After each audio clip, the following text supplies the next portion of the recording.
പിതാവിൻ്റെയും പുത്രൻ്റെയും പരിശുദ്ധാത്മാവിൻ്റെയും നാമത്തിൽ ആമേൻ. എൻ്റെ പ്രിയപ്പെട്ടവരെ, ഇന്ന് മെയ് 1 വെള്ളിയാഴ്ച.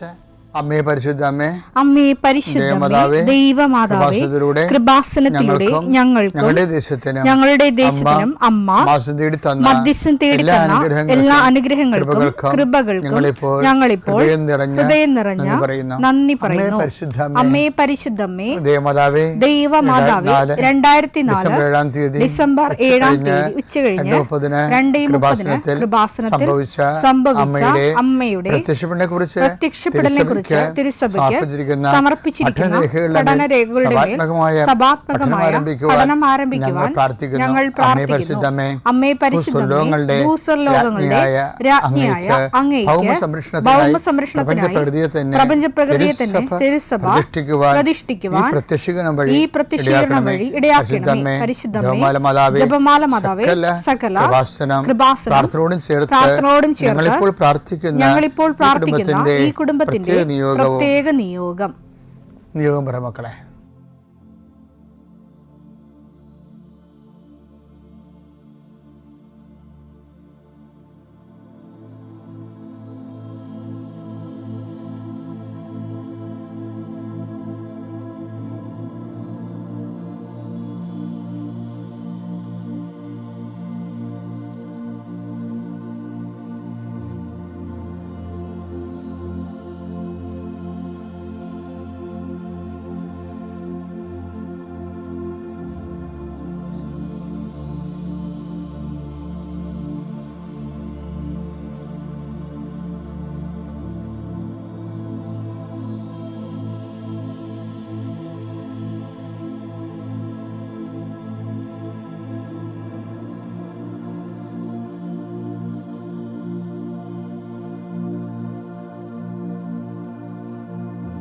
അമ്മയുടെ പ്രത്യക്ഷീകരണത്തിന്റെ ഈ അനുഗ്രഹവേളയിൽ ഞങ്ങൾക്ക് സാധിച്ചു തരുവാൻ കനിയണമേ. ആമേൻ. വിശ്വാസ പ്രമാണം.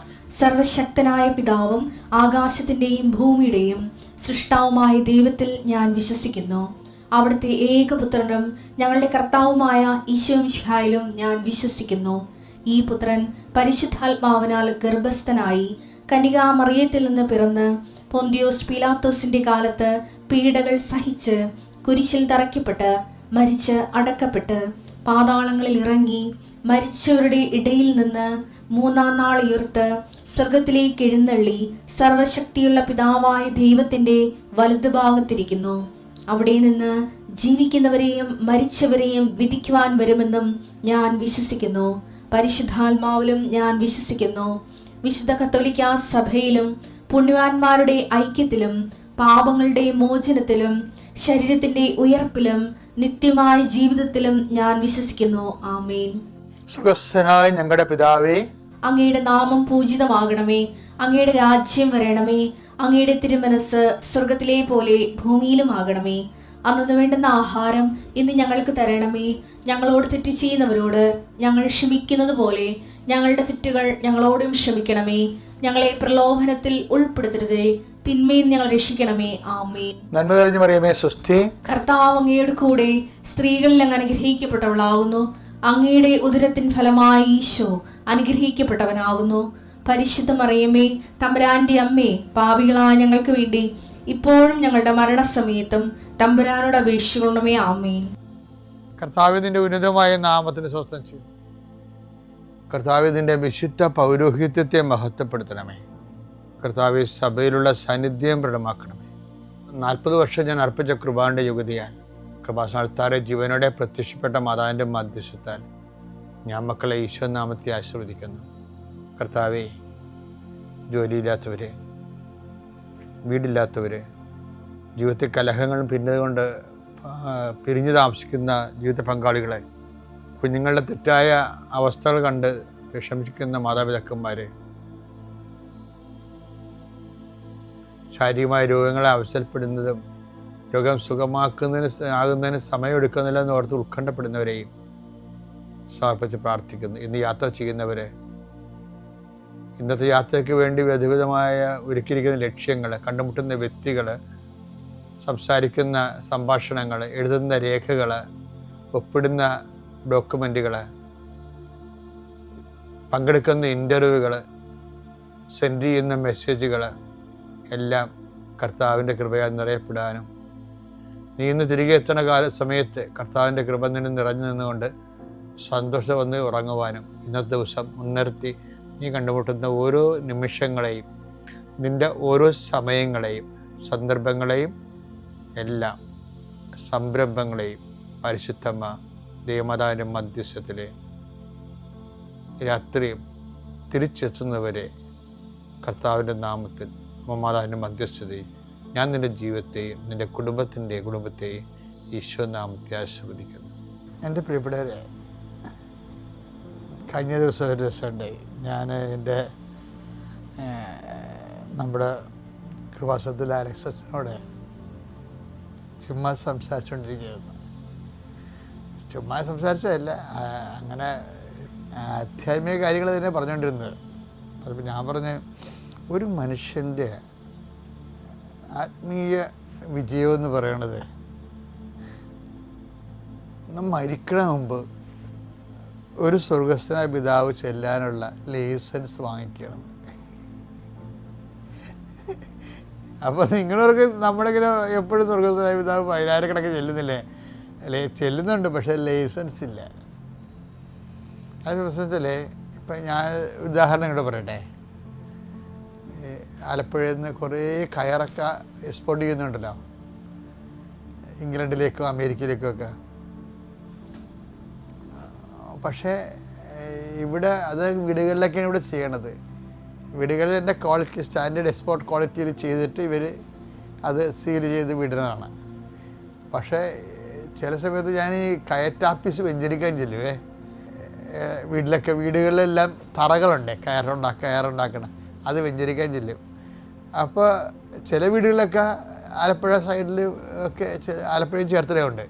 ഇപ്പോൾ ചില വീടുകളിലൊക്കെ ഒരു 2-3 തറയുണ്ടാവും, ഈ കയറുണ്ടാക്കണ തറകൾ. പക്ഷേ ഒരെണ്ണമൊക്കെ വർക്ക് ചെയ്യത്തുള്ളൂ. അപ്പോൾ ഞാനവരോട് ചോദിക്കും, ചേട്ടായി ഇതിലൊന്നും ഇപ്പോൾ കയറുണ്ടാക്കണില്ലേ, തടുക്കുണ്ടാക്കണില്ലേ? അപ്പോൾ പറയാം, അച്ഛാ അതിന് ഓർഡറൊന്നുമില്ല അച്ഛാ എന്ന് പറയും.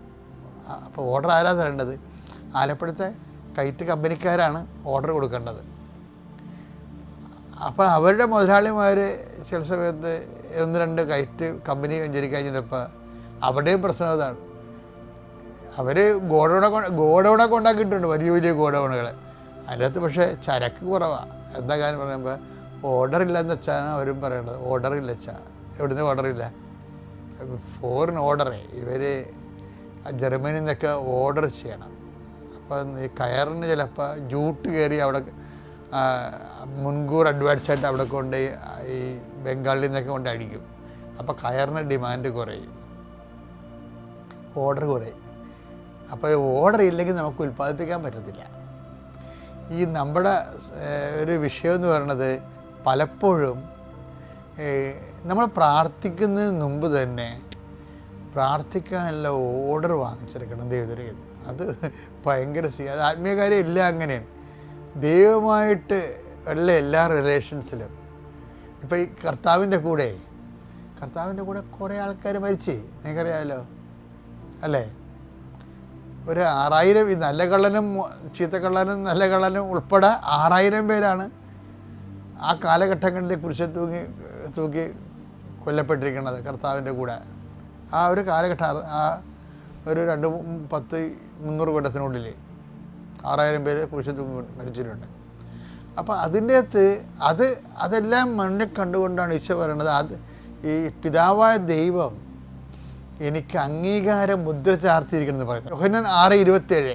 എന്തെന്നാൽ പിതാവായ ദൈവം അവന്റെ മേൽ അംഗീകാരം മുദ്ര വെച്ചിരിക്കുന്നു. കാര്യം വെച്ചാൽ ഇവൻ്റെ ബലി മാത്രമേ, എത്ര പേര് കുരിശിൽ തൂങ്ങിയാൽ 10,000 പേര് കുരിശിൽ തൂങ്ങേണ്ട കാര്യമില്ല. ഇവൻ്റെ ഈ കുരിശ് മരണം മാത്രമേ മനുഷ്യൻ്റെ പാപത്തിൻ്റെ പരിഹാരമായിട്ട് പിതാവ് അഡ്വാൻസായിട്ട് അംഗീകാരം കൊടുത്തിട്ടുള്ളൂ. ഇത് എല്ലാം നമ്മുടെ പ്രാർത്ഥനകളും അങ്ങനെ വിഷയം. നമ്മുടെ പ്രാർത്ഥനയ്ക്ക് ഇപ്പോൾ നമ്മുടെ സ്വർഗസ്ഥനായ പിതാവ് ചെല്ലണമെന്ന് വിചാരിച്ചു. ഈ സ്വർഗസ്ഥനായ പിതാവ് ചെല്ലണ മുമ്പ് ഈ സ്വർഗസ്ഥനായ പിതാവിൻ്റെ ഓർഡർ ഈ സ്വർഗസ്നായ പിതാവ് സ്വീകരിക്കപ്പെടുമെന്നുള്ളതിൻ്റെ ലൈസൻസ് നമ്മൾ വാങ്ങിച്ചെടുക്കണം. അല്ല വെറുതെ കയറ്റി വിടാന്നേ ഉള്ളൂ. അതുപോലെ തന്നെ എന്തുമാത്രം ചില സമയത്തൊക്കെ കഴിഞ്ഞ കൊല്ലം സംഭവിച്ചല്ലേ അമേരിക്കയിൽ നിന്നൊക്കെ ആ ചെമ്മീൻ മുഴുവനും അവിടെ ചെന്നിട്ട് അവർ ടെസ്റ്റ് ചെയ്ത് നോക്കി. ഇവിടുന്ന് കയറ്റി അയച്ച ചെമ്മീൻ അമേരിക്കയിൽ ചെന്നിട്ട് അവർ ടെസ്റ്റ് ചെയ്ത് ഒരു ചെറിയ ചെമ്മീൻ്റെ അകത്ത് ബാക്ടീരിയ കണ്ടെത്തി. അവരാ കപ്പൽ മൊത്തം കോടിക്കണക്കിന് രൂപയുടെ കപ്പൽ മൊത്തം ചെമ്മീൻ റിജക്റ്റ് ചെയ്ത് ഒരു ചെമ്മീന് ബാക്ടീരിയ കണ്ടെത്തിയതാണ്. ഈ നമ്മുടെ സ്വർഗസ്നായ പിതാവിൻ്റെ അകത്ത് മുഴുവൻ ബാക്ടീരിയയാണ്. അതാണ് ഞാൻ പറഞ്ഞത്, ബാക്ടീരിയ ഫ്രീ അല്ലെങ്കിൽ ഈ പ്രാർത്ഥന എല്ലാം റിജക്റ്റഡ് ആകും. ബാക്ടീരിയ ഫ്രീ അല്ലെങ്കിൽ എന്താ കാര്യം എന്നറിയാം. ഉദാഹരണത്തിന് ഇപ്പോൾ ചില ആൾക്കാർ ലൈസൻസിന് 8 എടുക്കത്തില്ലേ, 8 എടുത്തേച്ച് പറയും എൻ്റെ അച്ഛ അവസാനത്തെ കമ്പ്യൂട്ടർ മുട്ടിയെന്ന് പറയും. അവസാനത്തെ കമ്പ്യൂട്ടർ മുട്ടി, ആളെ വിട്ടായി. 8 എടുത്തിട്ട് സ്കൂട്ടർ 8 എടുത്തിട്ടിരിക്കുന്ന സമയത്തേ ചിലപ്പോൾ ഇടയ്ക്ക് ആദ്യത്തെ 4 കമ്പനിയായിട്ട് ഇങ്ങനെ ശ്വാസം പിടിച്ച് വെട്ടിച്ചും കൊണ്ട് അവസാനത്തെ 2 കമ്പിയപ്പോൾ പോയി. ഇപ്പം രക്ഷപ്പെടും എന്നപ്പോൾ അവസാനത്തെ 2 കമ്പിയിട്ട് ഒരു കമ്പിയിട്ട് മുട്ടി പോയി, ലൈസൻസ് പോയി. ഇതുപോലെ സ്വർഗസ്ഥനായ പിതാവിനും പറ്റണ ഇതാണ്. ഇപ്പം സ്വർഗസ്ഥനായ അങ്ങയുടെ പിതാവ് അങ്ങയുടെ നാം പൂജിതമാകണമേ. അപ്പോൾ ആ 2 കമ്പിയായി. അങ്ങയുടെ രാജ്യം വരണമേ, അത് കുഴപ്പമില്ല. അതൊരു കമ്പി, 3ാമത്തെ കമ്പി. അങ്ങയുടെ തിരുമനസ് സ്വർഗത്തിലെ പോലെ ഭൂമിയിൽ ആകണമേ, 4ാമത്തെ കമ്പി. കുഴപ്പമില്ല, നമുക്ക് വലിയ റിസ്ക് ഇല്ല അതൊക്കെ.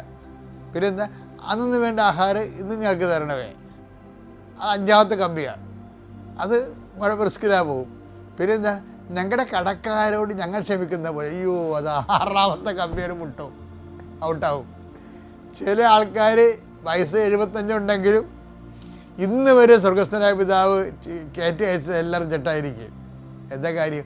6ാമത്തെ കമ്പിയിട്ട് മുട്ടിയിരിക്കുകയാണ്. എന്താണ്? മറ്റുള്ളവരോട് ഇപ്പോൾ ക്ഷമിച്ചിട്ടില്ല, അവരോട് മിണ്ടണില്ല, അവരോട് കമ്മ്യൂണിക്കേഷൻ ഇല്ല. അവർ കടമ്പ മോഹത്തെ കയറ്റും, എന്നിട്ട് പിന്നെയും കണാകുണാന്ന് പറഞ്ഞ് പ്രാർത്ഥിക്കും. എല്ലാവരും സ്വർഗസ്ഥനായ പിതാവ് റിജക്റ്റഡായി.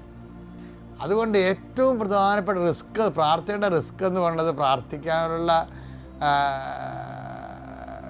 കഴിവുകേട കഷ്ടപ്പാടൊന്നുമല്ല.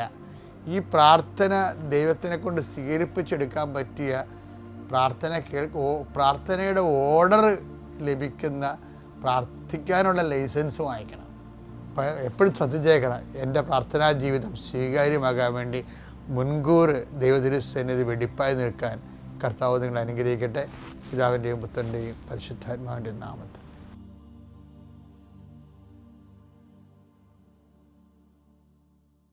അത്യപൂർവ ദൈവാനുഭവങ്ങൾ ഇനി നിങ്ങൾക്കും സ്വന്തം. ഈ യൂട്യൂബ് ചാനൽ ഇതുവരെ സബ്സ്ക്രൈബ് ചെയ്തിട്ടില്ലെങ്കിൽ ഇപ്പോൾ തന്നെ സബ്സ്ക്രൈബ് ചെയ്യുക.